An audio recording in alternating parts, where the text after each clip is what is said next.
All right, let's get right into it. Today, we're looking at a really fascinating, kind of modern paradox. What if our greatest achievements are actually creating our biggest, most unexpected problems? Problems that are seriously testing the very foundations of our society. So yeah, that's the big question we're digging into today. I mean, we live in this age of amazing progress, right? But is that same progress, the thing we're so proud of, actually planting the seeds for our biggest headaches? It's a wild thought, and we're going to unpack it.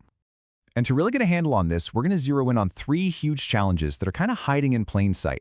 These are all perfect examples of our own innovations creating these complex, unintended consequences. Okay, first up, the digital world. We're calling this one the connection conundrum. Because really, it's all about that double-edged sword of being constantly, endlessly connected to everyone, everywhere.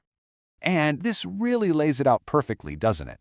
On one hand, you have the promise, this incredible, unique global connectivity.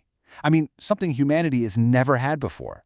But then there's the peril, the really dark side, this absolute torrent of anonymous harassment that's just made life a gloomy reality for way too many people. And this is where you really feel the human cost, you know?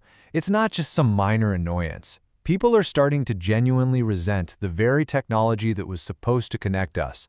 And when that happens, when a tool for connection becomes a weapon, well, that shatters a fundamental kind of trust.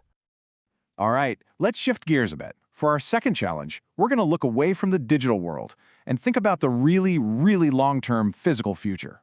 It's called A Capsule for Humanity, an absolutely epic project that reveals a totally different, but still very human, flaw. And when I say long-term, I mean it. We're talking about a lifespan of thousands of years. Yeah, that's the goal for this unbelievably ambitious project.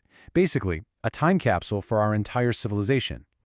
So what is it? It's this massive underground library, and its whole purpose is to preserve everything. Our languages, our culture, all our big discoveries. The goal is just incredibly noble, right? To save the very essence of who we are, making sure our legacy lasts.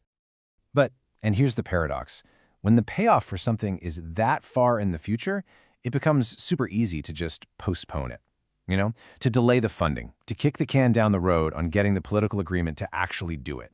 So we have this amazing, grand vision to preserve, but our own human nature just makes us want to put it off. And that idea of getting agreement, of consent, brings us perfectly to our third and final challenge. This one drills right down to a fundamental pillar of our society, the principle of consent. It's all about the fight to defend our own dignity in this new age of just massive, massive data collection. So let's be crystal clear about what we mean here.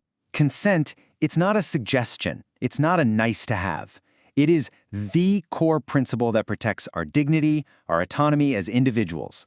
And the source material couldn't be clearer on this point. It is completely non-negotiable. And just think about how important this is across our entire lives. Consent is the absolute bedrock of any healthy personal relationship.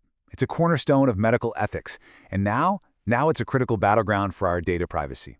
It really is a universal, totally essential idea. So, what happens when that principle gets ignored, especially when you're talking about massive data collection? Well, it's pretty simple. Public trust just plummets, and at the same time, public resentment skyrockets. It creates this gloomy atmosphere of suspicion that really starts to damage the very fabric of our society. Okay, so let's try to bring all three of these threads together. What do they all add up to? Well, these challenges, they're like our great unforeseen test. And the craziest part is, they are the direct consequences of our own incredible progress. But it's not all doom and gloom. There is a path forward.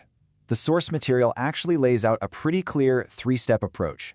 Step 1, we have to actively and loudly call out wrongdoing when we see it. Step 2, we've got to fight to secure real, informed consent in everything we do.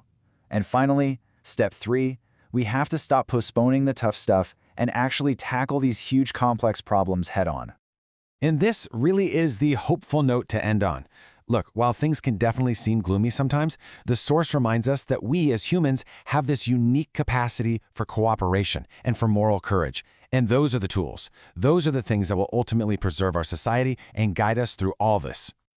So that leaves us with one last thing to think about. In a world that's changing so fast, where there are just so many competing priorities, what's the one thing? What is the one fundamental thing that we absolutely, positively cannot afford to postpone any longer?